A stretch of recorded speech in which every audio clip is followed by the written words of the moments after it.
Hello दोस्तों, स्वागत है आपके अपने यूट्यूब चैनल एके स्टडी में। आप सभी दोस्तों का मैं शुक्ला बहुत बहुत स्वागत करता हूं।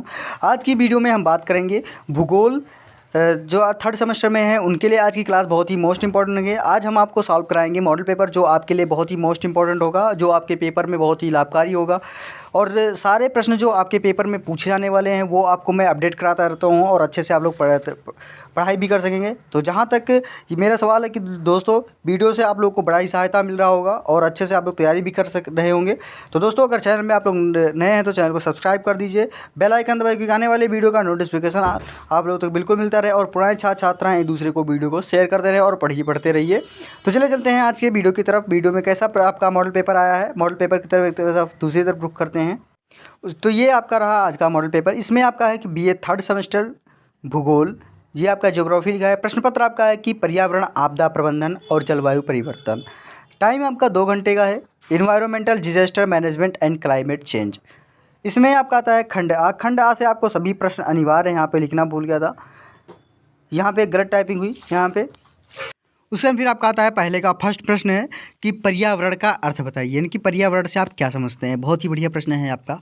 इसमें आप लिखेंगे पर्यावरण में वे सभी बाहरी परिस्थितियाँ एवं तथ्य जिनका संबंध मानव और उसके जीवन क्रियाकलापों से है, सम्मिलित रूप से पर्यावरण कहलाते हैं। यानी कि यहाँ पे जो बताया गया है, यानी कि जो उसकी परिस्थितियाँ हैं तथा उसका संबंध है मानव से और उनके जीवन के जो क्रियाकलाप हैं वो सम्मिलित किए हैं, पर्यावरण से संबंधित होते हैं। इस प्रकार पृथ्वी पर मानव विकास और वृद्धि को प्रभावित करने वाली सभी दशाएँ उसके पर्यावरण का अंग माना जाता है। पर्यावरण का सामान्य अर्थ है भौतिक प्रवेश, जिसे हम कहते हैं नेचुरल इन्वायरमेंटल, जो पृथ्वी के जैव जगत को आवृत किए हुए हैं तथा जिसके प्रभाव को जीवन स्पंदित होता है। तो ये आता है पर्यावरण से। उसका फिर दूसरा प्रश्न आपका आता है, दूसरा प्रश्न आपका है यानी कि खंड आ से। इसमें आपका है कि पारिस्थितिकी की परिभाषा एवं अर्थ लिखिए। बहुत ही बढ़िया प्रश्न ये भी है आपका दोस्तों। फिर आपका आता है, इसमें लिखेंगे आप लोग पारिस्थितिकी की परिभाषा एवं उसका अर्थ में।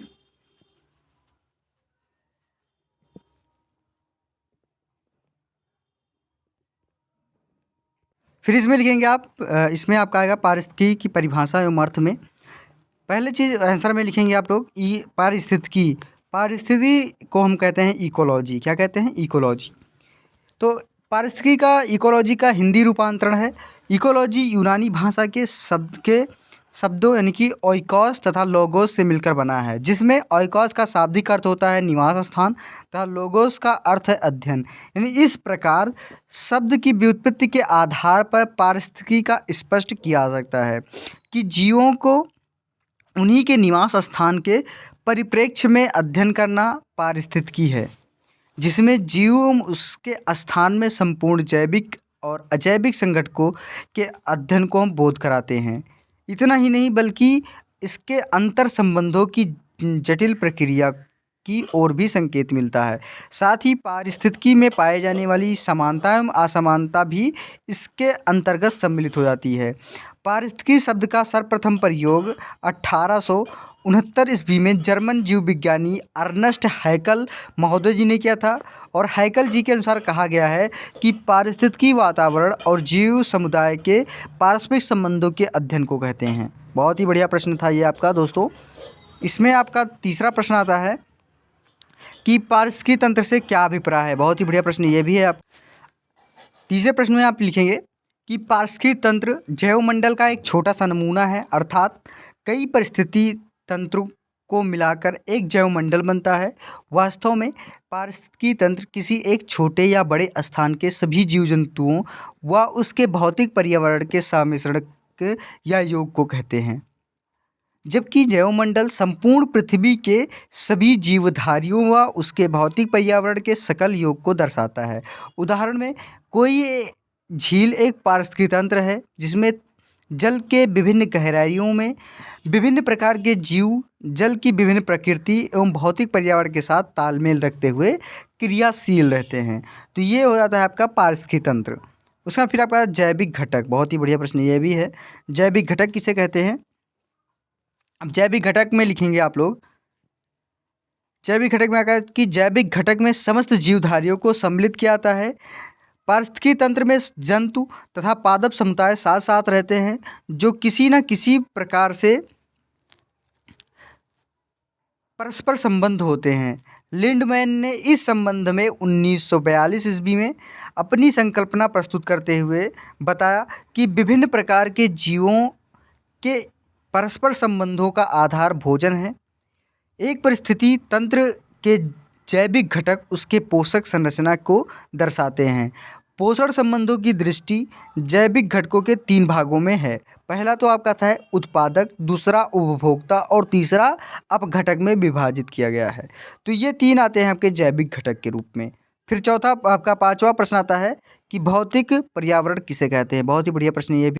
अब इसमें आपका आता है भौतिक पर्यावरण में लिखेंगे आप लोग भौतिक पर्यावरण में। भौतिक पर्यावरण से अभिप्राय भौतिक कारकों से है जिसमें पर्यावरण के भूमंडलीय तत्व जैसे सौर ऊर्जा, प्रकाश, तापमान,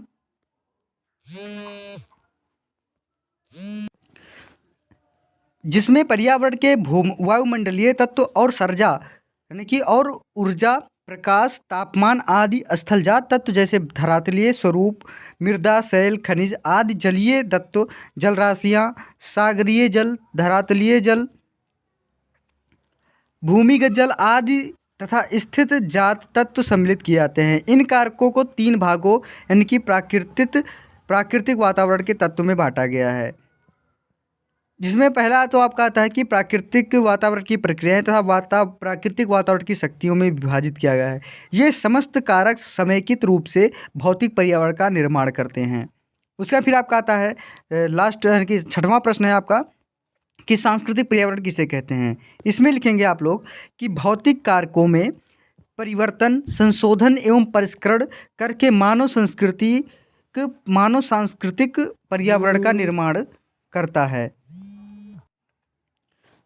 आज भूमंडल का अधिकांश भाग सांस्कृतिक पर्यावरण के रूप में परिवर्तित होने जा रहा है क्योंकि मानव अपनी प्रौद्योगिकी एवं तकनीकी ज्ञान के आधार पर लगभग सब जगह पहुंच चुका है अथवा अपनी उपस्थिति को छाप छोड़ दिया है।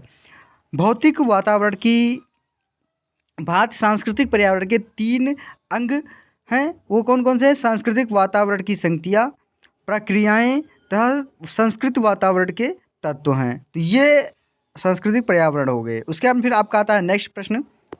फिर आपका आता है पारिस्थितिकी संतुलन। पारिस्थितिकी संतुलन किसे कहते हैं? बहुत ही बढ़िया प्रश्न ये भी है। इसमें लिखेंगे आप लोग कि प्राकृतिक पर्यावरण के सभी घटकों के अपने मौलिक स्वरूप, गुणधर्म व अनुपात में बने रहने की स्थिति पारिस्थितिकी संतुलन कहलाती हैं। जब तक इनमें बाह्य संतुलन ना हो, संतुलन की दशा बनी रहती है। प्राकृतिक या मानवीय कारणों से किसी घटक के अनुपात या गुणवत्ता में ह्रास होने पर स्वचालित प्रकृति क्रियाविधि में बाधा उत्पन्न होती हैं एवं पारिस्थितिकी संतुलन बिगड़ जाता है। आज पारिस्थितिकी असंतुलन मानव द्वारा प्रकृति में किए गए अत्यधिक हस्तक्षेप का परिणाम है। तो ये होता है पारिस्थितिकी संतुलन। उसके बाद फिर आपका आता है पर्यावरण प्रबंधन को परिभाषित कीजिए, यानी कि पर्यावरण प्रबंधन की संकल्पना क्या है। बहुत ही बढ़िया प्रश्न है। इसमें आपका आता है आंसर में कि वस्तुतः पर्यावरण प्रबंधन की संकल्पना मानव द्वारा प्रकृति के मध्य संतुलित सामंजस्य से संबंधित है, जिसके अंतर्गत आपका आता है भूमि, मिट्टी, वायु, वनस्पति, जंगल, जीव जंतुओं तथा खनिज संसाधनों का अधिकतम संभव कुशल व्यवस्था सम्मिलित होती है। यही कारण है कि पर्यावरण प्रबंधन तथा प्राकृतिक संसाधनों का प्रबंधन एक दूसरे के पर्यायी है। पर्यावरण प्रबंधन की मुख्य संकल्पना पारिस्थितिकी तंत्र प्रबंधन की संकल्पना है। उसका फिर आता है एची लक्ष्य, यानी कि एची टारगेट क्या है। बहुत ही बढ़िया प्रश्न ये भी है आपका। अब एची लक्ष्य के बारे में हम लोग समझेंगे। यानी कि एची टारगेट होता क्या है। इसमें लिखेंगे कि नागोया सम्मेलन में जैव विविधता के संरक्षण हेतु जो 10 वर्षीय रणनीति बनाई गई वह एची लक्ष्यों के नाम से जानी गई। इन्हें एची लक्ष्य का नाम देने के पीछे कारण यह था कि एची जापान का प्रीफेक्चर प्रांत है जिसकी राजधानी नागोया है। एची लक्ष्यों के रूप में मुख्य रूप में 20 लक्ष्यों को सम्मिलित किया गया है तथा रणनीति की दृष्टि से इन्हें 5 भागों में बांटा गया है। रणनीति स्तर पर इन लक्ष्यों को 5 शीर्षकों के अंतर्गत इस प्रकार है। पहला तो आपका जैसे जैव विविधता के क्षय के कारण, दूसरा जैव विविधता पर दबाव में कमी, तीसरा आपका आता है इसमें सभी स्तरों पर जैव विविधता की संरचना, चौथा जैव विविधता से प्राप्त लाभों को बढ़ाना, और पांचवा आपका आता है इसमें जैव विविधता के क्षेत्र में क्षमता निर्माण की प्राप्ति। तो ये ऐच्छिक लक्ष्य हो जाता है। उसका फिर आपका आता है नेक्स्ट प्रश्न, और सेक्शन ए का सबसे लास्ट प्रश्न है मरुस्थलीकरण। मरुस्थलीकरण के बारे में, मरुस्थलीकरण का अर्थ है कि उपजाऊ भूमि का मरुस्थलीय भूमि में परिवर्तित हो जाना। क्या होता है? मरुस्थलीकरण का अर्थ होता है उपजाऊ भूमि का मरुस्थलीय भूमि में परिवर्तित हो जाना। पारिस्थितिकीवाद एवं पर्यावरणवेत्ता इसे एक क्रमिक प्रक्रिया मानते हैं जो जलवायु, प्राकृतिक वनस्पति, मृदा, जीव जंतु एवं मानवीय क्रियाओं का परिणाम है तथा इसे मानव द्वारा पारिस्थितिकी क्रम में अवरोध माना जा सकता है। तो ये होता है आपका मरुस्थलीकरण। तो मरुस्थलीकरण के बारे में आप लोग समझ गए होंगे। तो ये आपका 10 प्रश्न जो था सेक्शन ए का मैंने आपको क्लियर किया। इसमें आपको हर एक प्रश्न जो आपके लिए बहुत ही मोस्ट इंपॉर्टेंट है, जो आपके पेपर में सबसे ज़्यादा पूछा जाएगा, तो ये प्रश्न आप लोग जरूर देखिएगा और अच्छे से आप लोग पढ़िएगा। दोस्तों अगर वीडियो अच्छी लग रही है जरूर लाइक करें, चैनल को सब्सक्राइब कर दीजिए बिल्कुल। और आपका आता है खंडवा। खंडवा में केवल आपको 5 प्रश्न अनिवार्य हैं, जिसमें आपके प्रत्येक प्रश्न का आंसर 2 शब्दों में देना है। दूसरा प्रश्न आपका था कि पर्यावरण का अर्थ एवं परिभाषाएं दीजिए। बहुत ही बढ़िया प्रश्न ये भी है, पर्यावरण का अर्थ एवं परिभाषा दीजिए। सबसे पहले हम जानेंगे पर्यावरण का अर्थ। पर्यावरण का अभिप्राय हमारे चारों ओर पाए जाने वाले सामाजिक, सांस्कृतिक एवं प्राकृतिक वातावरण से है, जो हमें प्रत्यक्ष या अप्रत्यक्ष रूप से प्रभावित करता है। सामाजिक वातावरण के अंतर्गत जो हमारे समाज की मान्यताएं, ढांचा इत्यादि आते हैं, और सांस्कृतिक वातावरण में नैतिकता, भाषा, धर्म, परंपराएं एवं लोकाचार इत्यादि आते हैं। प्राकृतिक वातावरण के अंतर्गत जैसे वायु, जल, भूमि, वन, तापमान, मौसम एवं भूमि में पाई जाने वाली खनिज संपदाएं आती हैं। प्रकृति के इन विभिन्न अवयवों में प्रकृति रूप से स्वतः ही एक संतुलन होता है, परंतु जिनमें जिज्ञासु का एक विकासोन्मुख मानव ने वैज्ञानिक एवं प्रौद्योगिकी गतियों के कारण इस संतुलन को बिगाड़कर अपने पर्यावरण को स्वयं प्रदूषित कर दिया और अपने सामने एक बीमारियों एवं समस्याओं को खड़ा कर लिया। उसके बाद फिर आपका आता है कि इसमें कुछ प्रभाव एवं दशाएं प्राकृतिक होती हैं, जैसे वायु, जल, तापमान, मौसम, भूमि का बनावट, वन, खनिज संपदा आदि। कुछ दशाएं सामाजिक हैं, जैसे सामाजिक ढांचा, सामाजिक संस्थाएं, सामूहिक रीतियां, लोकाचार, आविष्कार आदि। इन सभी प्राकृतिक, सामाजिक तथा इनके सांस्कृतिक दशाओं की संपूर्णता ही पर्यावरण है। उसका फिर पहला आपका आता है कि प्राकृतिक पर्यावरण, और दूसरा आपका आता है सामाजिक सांस्कृतिक पर्यावरण। अब हम पूर्ण रूप से देखेंगे पर्यावरण का अर्थ। पर्यावरण 2 शब्दों से मिलकर बना है। कौन कौन से? पहला तो आपका आता है परि तथा आवरण, यानी कि ढकना। पर्यावरण से अभिप्राय है कि वो सब कुछ जो हमारे चारों ओर से ढकता है। पर्यावरण शब्द ही व्यापक है, इसमें केवल प्राकृतिक संसाधन अपितु सामाजिक, राजनीतिक, आर्थिक एवं वैज्ञानिक परिवेशों का समावेश है। इस शब्द को किसी एक परिभाषा में बांधना काफ़ी कठिन है। इसके व्यापक स्वरूप के अनुरूप इसके विभिन्न परिभाषाएं हैं। इनमें कुछ महत्वपूर्ण परिभाषाएं निम्नलिखित हैं। कौन कौन से हैं? पहला तो आपका आता है इसमें, पहला आता है आपका कि उन समस्त बाह्य परिस्थितियों का योग पर्यावरण कहलाता है जो जीव के जीवन तथा विकास को प्रभावित करता है। दूसरा आपका आता है कि जैविक व अजैविक इकाइयों को सम्मिलित करने वाली समस्त परिस्थितियों को हम समझने हैं। पर्यावरण तीसरा आ गया आपका, तीसरा लिखेंगे कि पर्यावरण वायु, जल, भूमि, पेड़ पौधे, जीव जंतु, मानव व प्राकृतिक संसाधन व उनके पारस्परिक संबंध सम्मिलित हैं। उसका फिर आपका था पर्यावरण संरचना। पर्यावरण संरचना हेडिंग डालेंगे, इसमें लिखेंगे पर्यावरण घटकों के 2 वर्गों में रखा गया है। पहला तो आपका था अजैविक और दूसरा आता है जैविक। अजैविक में लिखेंगे कि इस वर्ग में निर्जीव घटक जैसे वायु, जल, प्रकाश, ताप, मृदा इत्यादि सम्मिलित होते हैं। और दूसरा आपका आता है जैविक। अब जैविक में यह पर्यावरण के जीव घटक हैं, यानी कि जो यह पर्यावरण के जो हैं वो सजीव घटक होते हैं। इनमें वनस्पतियाँ आती हैं, जीव होते हैं, सूक्ष्म जीवधारी हो शामिल होते हैं। तो उसके बाद में फिर आपका आता है कि पर्यावरण शिक्षा के अर्थ और अधिक स्पष्ट करने के लिए निम्नलिखित परिभाषाएं दी जा रही हैं। इसमें आता है संयुक्त राज्य अमेरिका की पर्यावरण शिक्षा अधिनियम 1970 ईस्वी के अंतर्गत। इसमें लिखेंगे आप हेडिंग में कि पर्यावरण शिक्षा का अर्थ है वह शैक्षिक प्रक्रिया जो मानव के प्राकृतिक तथा मानव निर्मित वातावरण से संबंधित है। इसमें जनसंख्या, प्रदूषण, संसाधनों के विनियोजन एवं निषेचन, संरक्षण, यातायात, प्रौद्योगिकी तथा संपूर्ण मानवीय पर्यावरण, शहरी तथा ग्रामीण नियोजन का संबंध भी निहित है। फिर दूसरा आता है फिनिश नेशनल कमीशन। इसमें लिखेंगे आप कि पर्यावरण शिक्षा पर्यावरणीय संरक्षण के लक्ष्यों को लागू करने का एक ढंग है। यह विज्ञान की एक पृथक शाखा या कोई पृथक अध्ययन विषय नहीं है। इसके जीवन पर्यंत एकीकृत शिक्षा के सिद्धांत के रूप में लागू किया जाना है। तो ये था आपका पर्यावरण का अर्थ। उसका फिर दूसरा आपका आता है तीसरा प्रश्न है कि पारिस्थितिकी तंत्र के प्रमुख विशेषताएं बताइए। बहुत ही बढ़िया प्रश्न ये भी है दोस्तों आपका।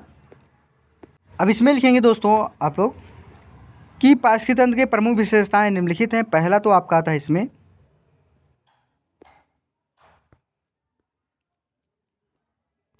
इसमें पहला आपका आता है कि पारिस्थितिकी तंत्र पारिस्थितिकी अध्ययन को मूलभूत इकाई देता है। दूसरा आपका आता है कि इसकी संरचना जैविक व अजैविक संघटकों से होती है। फिर तीसरा आता है जैविक व अजैविक संघटकों से अंतर प्रक्रियाएं होती हैं। फिर चौथा आपका आ जाता है इसमें कि जैविक संघटक के जीवों में अंतर प्रक्रियाएं होती हैं। पाँचवा नंबर, पारिस्थितिकी तंत्र में स्वसाम्य स्थित क्रियाविधि के कारण स्थिरता व संतुलन बना रहता है। फिर छठा नंबर आपका आता है कि प्रत्येक पारिस्थितिकी तंत्र में अंतःनिर्मित स्वतः नियंत्रण क्रियाविधि होती है जिससे तंत्र में परिवर्तन का प्रतिसंतुलन स्थापित होता है। फिर सातवां नंबर आपका आता है कि जीवों के प्रकार और निवास को दिशाओं के आधार पर ये कई प्रकार के होते हैं और ये पारिस्थितिकी तंत्र के बृहत्तम समरूप जलीय पारिस्थितिकी तंत्र होता है। उसका फिर आठवां प्रश्न आता है इसमें कार्यशील ऊर्जा प्रवाह पर निर्भर करता है। उसका फिर नौवां नंबर आता है इसमें स्व उत्पादकता होता है। 10वां नंबर आपका इसके विकास व वृद्धि में अनुक्रम पाया जाता है। उसका फिर आपका आता है 11वां नंबर कि इसमें ऊर्जा प्राप्ति का प्रमुख स्रोत सौरिक विकिरण होता है। उसका फिर 12वां नंबर आपका आता है कि इसके जैविक व अजैविक संघटक चक्रीकरण के माध्यम से परस्पर संबंधित व आबद्ध रहते हैं। और फिर आपका 13वां नंबर आता है कि पारिस्थितिकी तंत्र में मानव का अधिक हस्तक्षेप होने पर अस्थिरता उत्पन्न होती है। फिर 14वां नंबर आपका आता है कि ये प्राकृतिक संसाधन तंत्र होते हैं। तो ये था पारिस्थितिकी तंत्र की प्रमुख विशेषताएं। उसके बाद में फिर आपका आता है चौथा प्रश्न है कि जैव विविधता के संरक्षण हेतु क्या उपाय किए गए हैं। बहुत ही बढ़िया प्रश्न है चौथा प्रश्न। चौथे में आप लिखेंगे, अब इसमें लिखेंगे जैव विविधता में कि संयुक्त राज्य अमेरिका में 1987 ईस्वी में प्रौद्योगिकी मूल्यांकन कार्यालय ने जैव विविधता को परिभाषित करते हुए कहा है कि जैव विविधता का तात्पर्य जीव जंतुओं में पाई जाने वाली विभिन्नता, विषमता और पारिस्थितिकी जटिलता से है। वास्तव में बायोडाइवर्सिटी शब्द का सर्वप्रथम 1985 में रचा गया था। बायोलॉजिकल डाइवर्सिटी का संक्षिप्त रूप 1992 में रियो शिखर सम्मेलन के बाद यह शब्द अत्यधिक प्रचलित हुआ। यदि गहनता से देखा जाए तो जैव विविधता का आकलन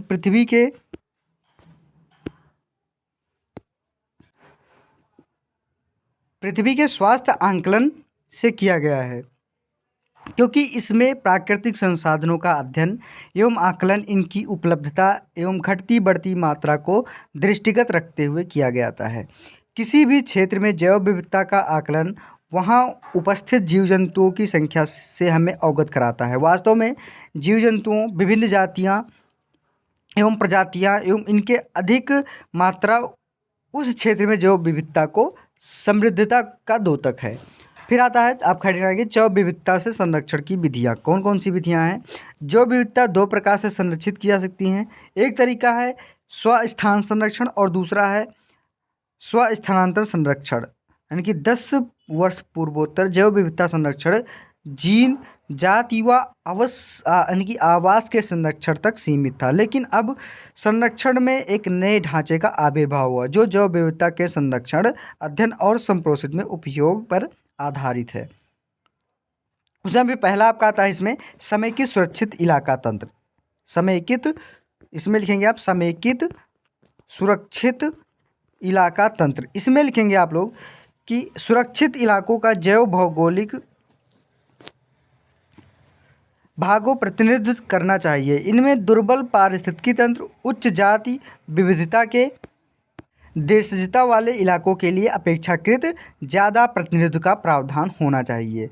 जैव विविधता में समृद्ध क्षेत्र वहाँ जहाँ वनस्पति और जंतुओं को अपेक्षाकृत अधिक खतरा है तप्त स्थल कहलाते हैं। ऐसे 12 तप्त स्थलों तथा वन्य जैव अभयारण्यों का अधिसूचन अवश्य किया जाना चाहिए। दूसरा आता है सुरक्षित इलाके। इसमें आपका था सुरक्षित इलाके में कि प्रभावी संरक्षण के लिए सुरक्षित इलाकों जैसे राष्ट्रीय उद्यान, अन्य वन्य जीव अभयारण्य की अधिसूचना अवश्य की जानी चाहिए। तो ये हो गया आपका जैव विविधता का संरक्षण। उसके बाद फिर आपका प्रश्न नेक्स्ट है, 5वां प्रश्न है कि पर्यावरण अध्ययन के उपागमों को बताइए। बहुत ही बढ़िया प्रश्न है आपका, 5वां प्रश्न है।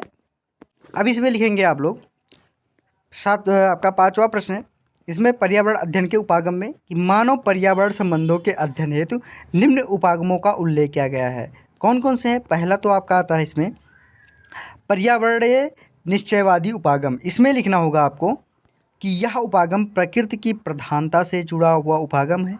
यह उपागम मानव तथा इसके क्रियाकलापों पर पर्यावरण के संपूर्ण नियंत्रण पर बल देता है।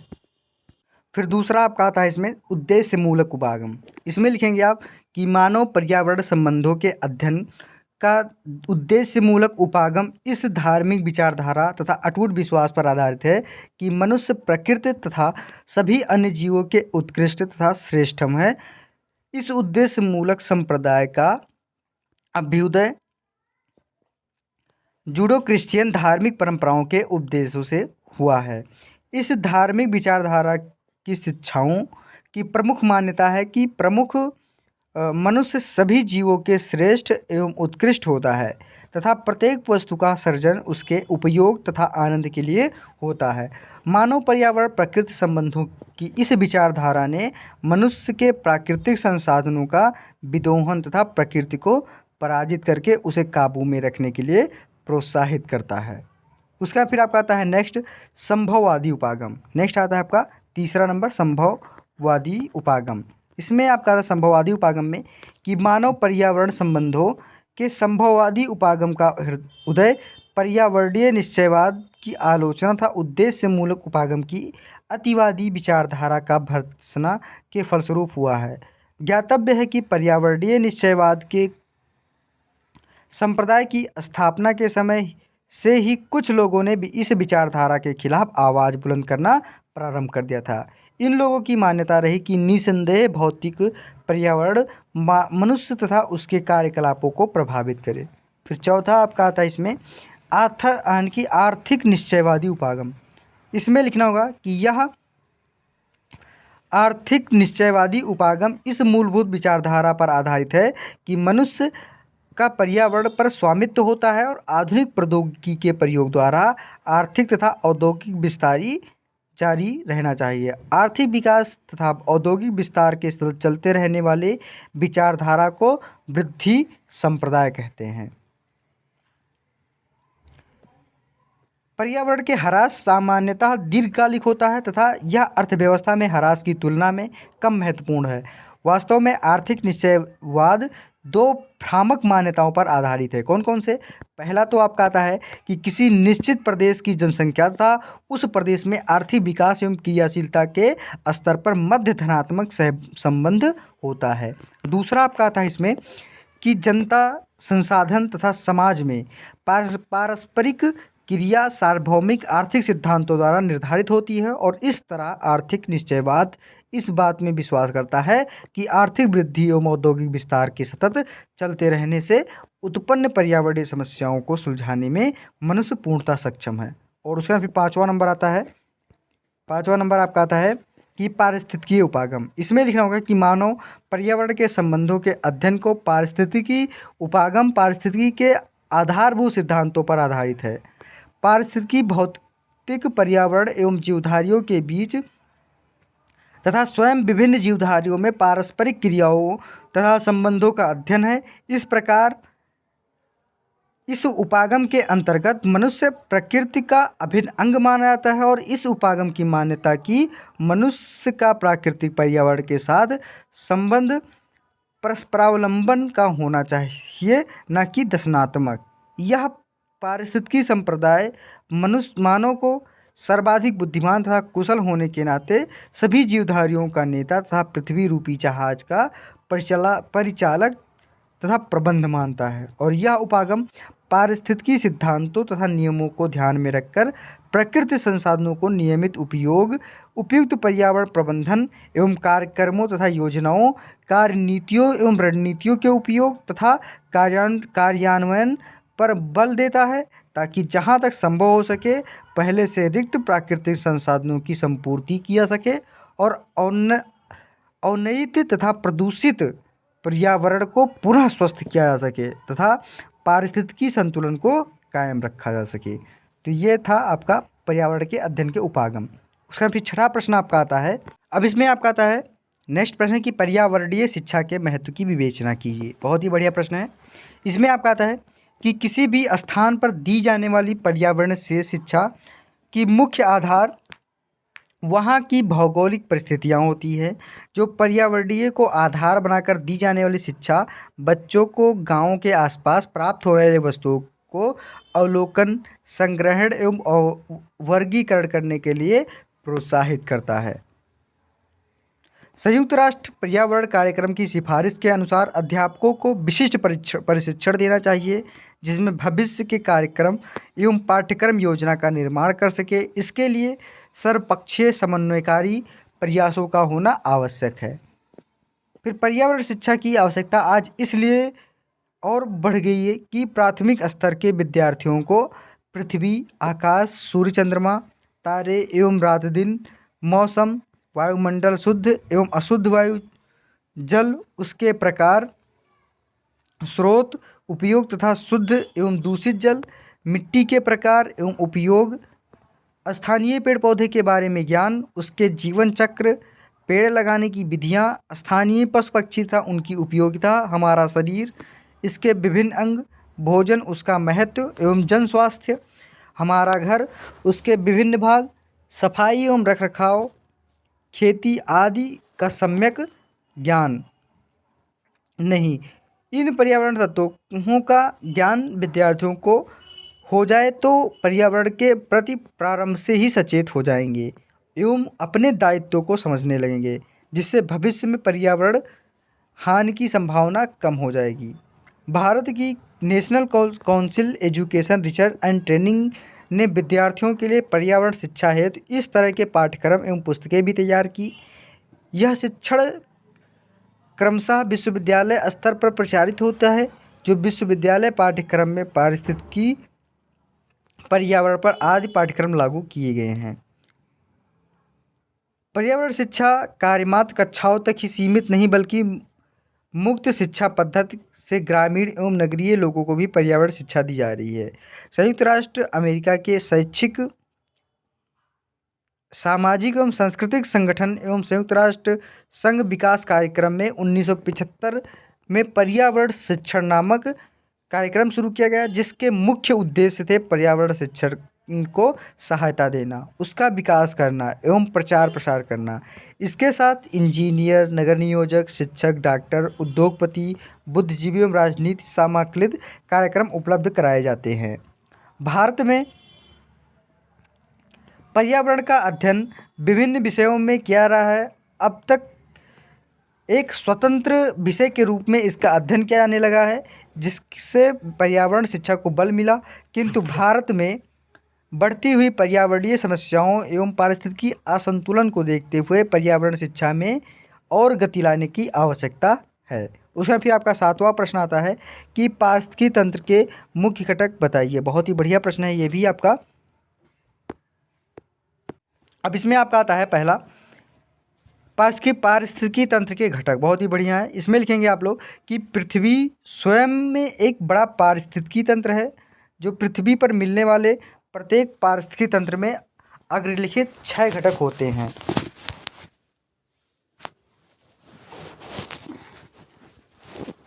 पहला तो आपका आता है इसमें, पहला आता है इसमें अकार्बनिक। इसमें कैल्शियम, पोटेशियम, मैग्नीशियम, लोहा, फास्फोरस आदि लवण आते हैं तथा ऑक्सीजन, नाइट्रोजन, कार्बन डाइऑक्साइड आदि गैसें शामिल की जाती हैं। दूसरा नंबर आपका आता है कि कार्बनिक। इसके अंतर्गत आपका कार्बोहाइड्रेट, प्रोटीन, वसा आदि शामिल होते हैं। इसके बाद ये अकार्बनिक भागों में विघटित कर दिए जाते हैं। तीसरा आता है भौतिक घटक। भौतिक घटक में आपका इसके अंतर्गत हवा, प्रकाश, ताप आदि मिलते हैं, जो कि ऊर्जा में प्रमुख स्रोत हैं। चौथा नंबर उत्पादक। इसमें हर पौधे और घास आती हैं, जिसमें क्लोरोफिल होता है, जिसकी उपस्थिति में अपना भोजन स्वयं बना लेते हैं। पांचवा नंबर उपभोक्ता। पांचवा क्या आता है आपका? उपभोक्ता। उपभोक्ता में इसमें प्रथम श्रेणी के शाकाहारी होते हैं, जो कि पौधे और घासों को खाकर जीवित रहते हैं, जैसे खरगोश, बकरी, गाय। दूसरी श्रेणी में उपभोक्ता शाकाहारी जंतुओं को खाते हैं, जैसे शेर, चीता, भेड़िया आदि। तृतीय श्रेणी में उपभोक्ता द्वितीय और में जंतुओं को खाते हैं, जैसे गिद्ध, सर्प आदि। उसका फिर आपका आता है अपघटनकर्ता। छठा नंबर आपका आता है इसमें अपघटनकर्ता। इनमें कवक व जीवाणु आते हैं, जो जीव के मरे हुए शव को सड़ाते गलाते हैं, इनके अकार्बनिक पदार्थ में बदलकर वायुमंडल में मिला देते हैं। फिर आता है आपका जैविक घटक। जैविक घटक कौन कौन से हैं? नंबर 1 आपका आता है स्वपोषित। इसमें ये अपना भोजन स्वयं तैयार करते हैं। इनकी पत्तियां हरी होती हैं। इनमें अधिपादप तथा हरे पेड़ पौधे आते हैं। दूसरा आता है परिपोषित। दूसरा नंबर परिपोषित। इसमें इनको कई भागों में बांटा गया है, जैसे परजीवी हो गया। परजीवी जो दूसरे जीवों अथवा पेड़ पौधों को जीवित रहते हैं, जैसे जीवाणु, कवक और अमरबेल आदि। तीसरा मृत यानी कि मृतपजीवी। ये पौधे मृत या गले सड़े पौधे में अपना भोजन लेते हैं, जैसे जीवाणु, कवक। कवकों में ईस्ट, म्यूकर, कुकुरमुत्ता आदि आते हैं, ये मृतोजीवी में आते हैं। फिर चौथा सहजीवी। ये दोनों मिलकर अपने आपस में साथ साथ जीवन बिताते हैं, जैसे लाइकेन, मटर की जड़ें, कीटाहारी। कुछ पौधे कीटों का भक्षण करते हैं, जैसे आपको इसमें आते हैं। फिर आता है परजीवी में 3 प्रकार के जंतु आते हैं। कौन कौन से परजीवी में आते हैं? पहला शाकाहारी, जैसे गाय हो गई। खा नंबर मांसाहारी, जैसे शेर हो गया। सर्वाहारी, जैसे सर्वाहारी में जो वनस्पति और घास दोनों को भक्षण करते हैं, जैसे मनुष्य। अजैविक घटक। अब अजैविक घटक में इसमें जल, लवण, गैसें, प्रकाश, ताप, हवा आते हैं। इसमें निम्न कारक आते हैं, जैसे मिट्टी हो गया, जल, प्रकाश, ताप, वायुमंडल इत्यादि। तो ये आपके आते हैं अजैविक घटक में। तो जैविक और अजैविक घटक में आप लोग को यहाँ पे ये चीज़ें समझ में आया होगा। तो दोस्तों ये था सेक्शन बी का आपका पूरा। सेक्शन बी में हमने आपको सारे प्रश्न 7 नंबर तक बता दिया। उसमें खंड 7 से आपका आता है केवल 2 प्रश्न करने हैं और प्रत्येक प्रश्न का आंसर 5 शब्दों में देना है। 8वां आपका प्रश्न है कि वायु प्रदूषण के कारण एवं परिणामों की विवेचना कीजिए। 9वां प्रश्न आता है कि समविकास के विभिन्न सिद्धांतों को स्पष्ट कीजिए। 10वां नंबर कि पर्यावरण के भारतीय परंपरागत ज्ञान का वर्णन कीजिए। 11वां नंबर कि रासायनिक आपदा पर संक्षिप्त टिप्पणी लिखिए।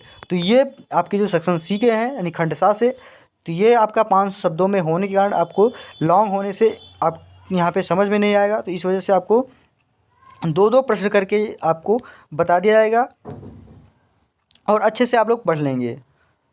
तो इसके साथ अगली वीडियो तक आप लोग ज़रूर इंतज़ार करिएगा और यहाँ पे आपको सारी चीज़ें बता दिया जाएगा। दोस्तों वीडियो अच्छी लगी हो तो ज़रूर लाइक करें, चैनल को सब्सक्राइब कर दीजिए, प्लस में बेल आइकन दबाइए कि आने वाली वीडियो का नोटिफिकेशन आप लोगों को तो बिल्कुल मिलता रहे। और हमारे पुराने छात्र छात्राएं एक दूसरे को वीडियो को जरूर शेयर करते रहिए। अगर भी आपका इसको PDF चाहिए तो यूट्यूब के डिस्क्रिप्शन बॉक्स में टेलीग्राम चैनल का लिंक दिया गया है, वहाँ से आप लोग जुड़कर बिल्कुल फ्री ऑफ कॉस्ट PDF प्राप्त कर सकते हैं। तो इसी के साथ दोस्तों अगली वीडियो में हम आपके साथ फिर से उपस्थित होंगे। धन्यवाद दोस्तों, जय हिंद।